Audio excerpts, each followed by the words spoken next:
अस्सलामुअलैकुम रहमतुल्लाहि व बरकातुहू। नाज़रीन इकराम, आज की इस वीडियो में हम आपको बताएंगे वुज़ू करने का सही और सुन्नत तरीका। कुछ हमारे इस्लामी भाई वुज़ू करने के दौरान कुछ ऐसी गलतियां करते हैं कि जिसकी वजह से उनका वुज़ू कामिल नहीं हो पाता, नाकिस रहता है। नाज़रीन इकराम, वुज़ू के अंदर तकरीबन 16 सुन्नतें हैं, तो हमें चाहिए कि हम उन सुन्नतों का भरपूर ख्याल रखें वुज़ू करते वक्त। तो नाज़रीन इकराम, आज की इस वीडियो में हम आपको स्टेप बाय स्टेप प्रैक्टिकल के तौर पर करके बताएंगे। तो उम्मीद करता हूं नाज़रीन इकराम, आप तमामी हजरात हमारी इस वीडियो से फ़ायदा हासिल करें। तो चलिए नाज़रीन इकराम, हम वुज़ू करना शुरू करते हैं और आपको बताते हैं। आप इसे देखिए और उसके बाद में फ़ायदा हासिल कीजिए। तो नाज़रीन इकराम, जब हम वुज़ू करेंगे तो उससे पहले हमें करना क्या है? हमें करना ये है कि वुज़ू करने से पहले आप बिस्मिल्लाह शरीफ पढ़ें। ये बिस्मिल्लाह शरीफ पढ़ना सुन्नत है। और उसके बाद में आप दोनों हाथों को यहाँ गट्टे तक धोना है, दोनों हाथों को कलाइयों तक धोना है 3 बार। ये 3 बार धोना सुन्नत है। तो नाज़रीन इकराम, मैं आपको धो करके दिखा रहा हूँ। और ये जो उंगलियों की घाइयाँ हैं, इनमें भी आपको खिलाल करना होगा, तभी आपकी सुन्नत अदा हो पाएगी। और जैसे मैं ये अंगूठी पहने हुए हूँ, इस अंगूठी को भी आप हिला झुला लें ताकि इसके अंदर भी पानी पहुँच जाए। तो नाज़रीन किराम जी, मैंने हाथ धो लिए। उसके बाद में क्या करना है? उसके बाद में पानी लेना है और कुल्ली कर देना है। तो नाज़रीन किराम, इसके बाद में जब हम कुल्ली करेंगे, अगर आपके पास मिसवाक हो तो आप मिसवाक कर लें, तो बहुत अच्छा, आपके दांतों की भी गंदगी साफ हो जाएगी और आपके दांत भी उससे साफ हो जाएंगे और उसका सुन्नत का भी आपको सवाब मिलेगा। लेकिन अगर आपके पास मिसवाक नहीं है तो फिर आप इस शहादत की उंगली से अपने दांतों का खिलाल कर सकते हैं इस तरीके से।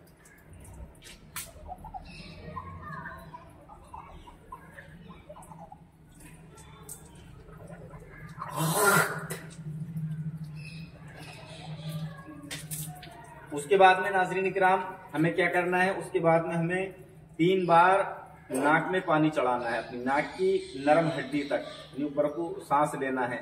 अगर आपका रोज़ा नहीं है तो आप नाक की नरम हड्डी तक पानी चढ़ाएं ऊपर को। अगर रोज़ा है तो आप ऊपर तक पानी ना चढ़ाएं और ऊपर को सांस भी न लें। तो इसके बाद में हमें करना क्या है? नाक की नरम हड्डी तक पानी चढ़ाना है। और उसके बाद में बाएं हाथ की सबसे छोटी उंगली से नाक को साफ कर लेना है, इसके अंदर जो गंदगी है, ताकि सब साफ हो जाए।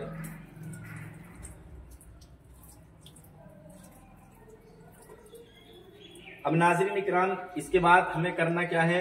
वुज़ू के अंदर, जैसे कि आपको बखूबी मालूम होगा कि वुज़ू के अंदर 4 फर्ज हैं और तकरीबन 16 सुन्नतें हैं। तो वुज़ू का पहला फर्ज है अपना चेहरा धोना। चेहरे की मिकदार ये है कि बाल उगने की जगह से थोड़ी के नीचे तक ये लंबाई में धोना है चेहरे को, और चौड़ाई में 1 कान की लो से दूसरे कान की लो तक धोना है। तो नाज़रीन इकराम, मैं आपको धो करके बताता हूँ। कुछ हमारे इस्लामी भाई चेहरा धोते समय, मुंह धोते समय पानी को इस तरह से छप छप करते हैं। ऐसा नहीं करना चाहिए। तो नाज़रीन इकराम, मैं आपको बताता हूँ कि किस तरीके से चेहरा धोना चाहिए, और ये वुज़ू का पहला फर्ज है, चेहरा धोना।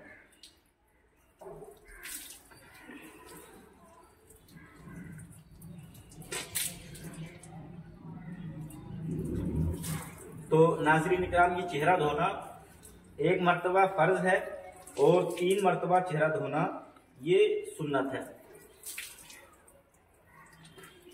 और नाज़रीन इकराम, इसमें एक चीज का ख्याल रखें, अगर आपकी दाढ़ी घनी है तो उसमें आप पानी लेकर के इस तरह से खिलाल कर सकते हैं, ये इस तरह से। अगर आपकी दाढ़ी घनी नहीं है तो कोई मतलब नहीं है, इसी तरह से आपका चेहरा धुल जाएगा और आपके पानी ज़ाहिरी सतह तक पहुंच जाएगा। तो नाज़रीन इकराम, उम्मीद करता हूं आपको ये वुज़ू का पहला फर्ज बआसानी से समझ में आ गया होगा। इसके बाद में हमें क्या करना है? इसके बाद में हमें अपने दोनों हाथों को कोहनियों समीत धोना है। कोहनियों तक नहीं धोना है, कोहनियों समीत धोना है। जैसे ये कोहनी है, यहाँ तक धोना है, ठीक है। यहाँ तक धोना है तो आप पहले थोड़ा सा पानी ले लें और अपनी कोहनी पे चपेट लें ताकि कोई जगह सूखी न रह जाए। उसके बाद में इस वाले हाथ पर थोड़ा सा पानी मल लें, चपेट लें ताकि कोई जगह सूखी न रह जाए। ये हमने धो लिया कोहनी समीत। अब इसके बाद में हमें 3 मरतबा इस तरह से करना है, चाहे इस तरह से उल्टा पानी पहुंचाएं या सीधी तरफ से पहुंचाएं, कोई बात नहीं, दोनों तरफ से हो जाएगा। अब हम इस वाले हाथ को लेते हैं।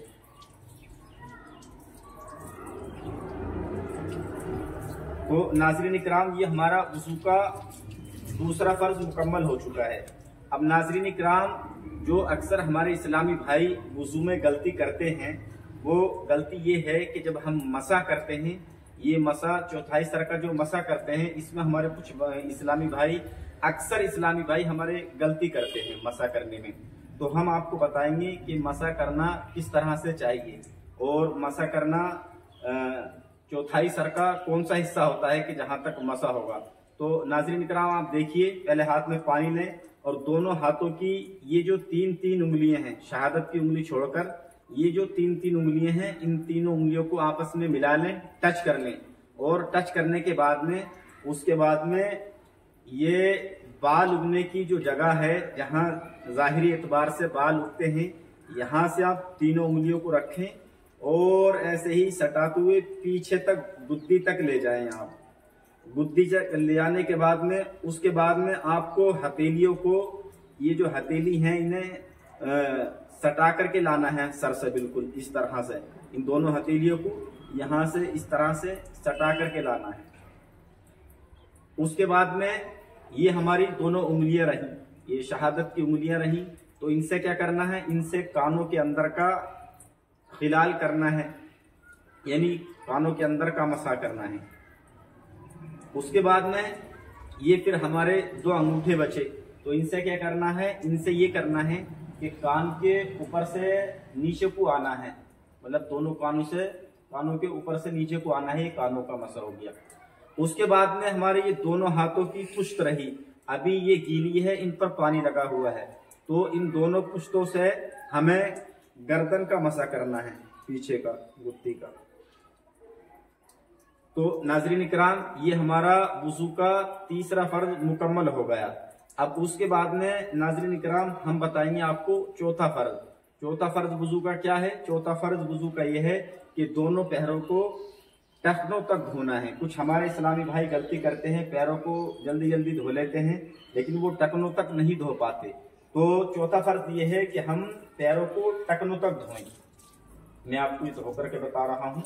और इसमें आप इस चीज़ का ख्याल रखें कि ये जो पैर की उंगली हैं, इनका खिलाल करने, बाएं हाथ की छोटी उंगली से, बाएं हाथ की छोटी उंगली से आप ये 4 उंगलियों के अंदर खिलाल कर लें। ये भी करना जरूरी है और ये सुन्नत है। ये हमने कर लिया 4 उंगलियों का खिलाल। इसके बाद में हम दूसरे पैर को लेते हैं, तो इसका भी ऐसे ही इसी तरह से करना है। इसको भी धो लेना है यहाँ तक, टखनों तक।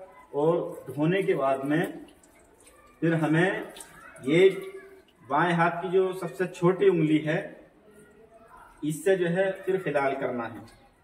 और 4 उंगलियों में खिलाल करना है, कोई उंगली बाकी ना बचे, तभी आपका ये खिलाल हो पाएगा और ये भी सुन्नत है। तो नाज़रीन इकराम, ये हमारा वुज़ू के 4 फर्ज मुकम्मल हो गए। नाज़रीन इकराम, उम्मीद करता हूँ आप तमाम हजरात के ये वुज़ू के फर्ज बआसानी से समझ में आ गए होंगे। आप इंशाअल्लाह इस वीडियो पर देखें और अपनी वुज़ू के अंदर की जो कमियां हैं, जो खामियां हैं, जो गलतियां हैं, उन्हें दूर करें। अस्सलामु अलैकुम वरहमतुल्लाहि वबरकातुहू।